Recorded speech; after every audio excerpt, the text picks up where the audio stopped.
Here we go. Won't you listen to reason? Will you open your eyes? It's a wonder what you'll find with an open. We got John in San Francisco. Hi, How are you? Hi. I'm doing good. I've been watching your show, and I'm a big fan. And I'm a theist, by the way. Okay. And I just want to know what makes atheism, the naturalism worldview, more rational than all other worldviews. I mean, what kind of arguments can you present that would defeat all other worldviews? Atheism is not a worldview. What is it then? It's a response to a claim. The claim being that a God exists.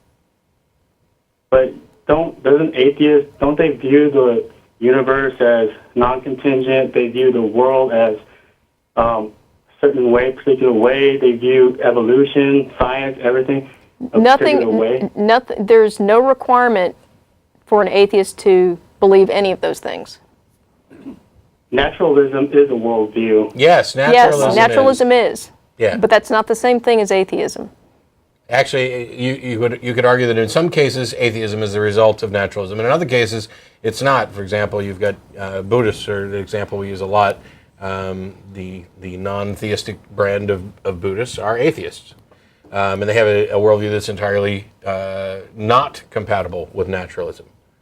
So, are you just calling to ask why naturalism is More rational than, say, monotheism or polytheism or pantheism? Sure. The reason naturalism is more rational than any of the theisms is that they make an extra claim in addition to nature, and it's a violation of Occam's razor, the sharp end of Occam's razor.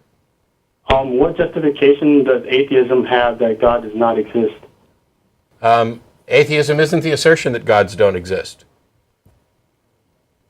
From my understanding, atheism, by definition, is non-belief in a God. Correct. Yes. Correct. Denial of the God. Correct. Not necessarily denial. Well, I'll deny that the claims have been demonstrated. Yeah. Atheism is not the assertion that gods don't exist. It is the rejection of the claim that gods do exist as unsupported. God does not exist. I do not believe that any gods exist. Can I tell you that that's a positive claim to knowledge? And that's No, it's not a positive No. claim to knowledge. I just said I do not believe that gods exist. In the same way that I say I do not believe that fairies exist. And I'm not required to demonstrate that they actually don't. The default position is that existence must be demonstrated. I am not asserting to know to an absolute certainty that no gods exist. If I had asserted that position, and I would have had this conversation gone a different way, that I actively believe there are no gods, but instead I'm saying I do not believe that gods exist. Please demonstrate that they do. God exists is a positive claim to knowledge by theists, and they use different arguments to justify that. Yeah. And why does the atheist have the default when God does not exist is as much as a positive claim as God exists? That's not what we said. Because atheists aren't asserting God does not exist. They're not asserting it's... No, Okay. you're- If you don't believe somebody's guilty, are you asserting that they're innocent? innocent until proven guilty, yes. You're not asserting that they're innocent. If you're on a jury, you vote not guilty. You don't vote innocent. You vote not guilty. Atheism is not guilty. Anti-theism would be an assertion of innocence. Wouldn't God exist and God not exist be a guilty or innocent verdict? Yes. And would we play an impartial juror in deciding? No, you're confusing the actual state of affairs with respect with someone's actual belief about those affairs. In fact, either some God exists or no gods exist. Those are the only two possibilities. But what you believe about those is different. In actuality, either the defendant is guilty or the defendant is innocent. But that is the state of God exists, God doesn't exist, the defendant is guilty, the defendant is innocent. But what you believe about those is different. And until somebody demonstrates that the defendant is guilty, you are not justified in believing the defendant is guilty. You are in the position of rejecting this claim and voting not guilty, but that does not mean that you are convinced that the defendant is innocent. Likewise, what if the evidence comes back that the defendant is guilty? Well, in that case, then you say that you're a theist, so what evidence do you have that your beliefs are correct?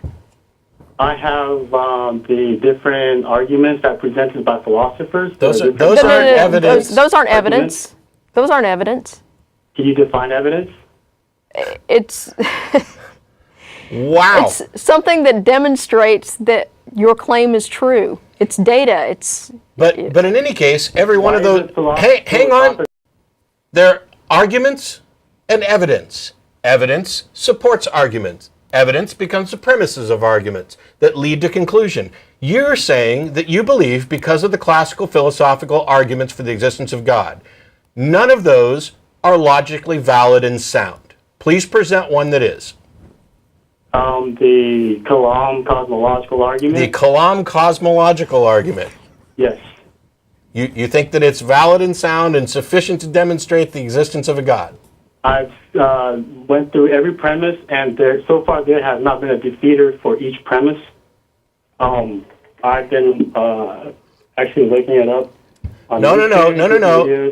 You don't look for necessarily. You don't have to have a defeater for each premise.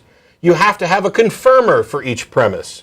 The fact that somebody hasn't demonstrated a premise to be false, and by the way, with regard to Kalam, I don't necessarily buy that, but the fact that we have not demonstrated a premise to be false does not mean the premise is true. In the same way that the fact that we haven't demonstrated a defendant to be guilty doesn't mean that he's innocent.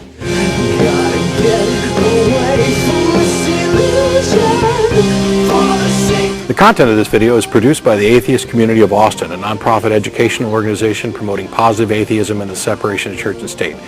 If you enjoyed this content and are willing and able to provide a donation, please visit the website below.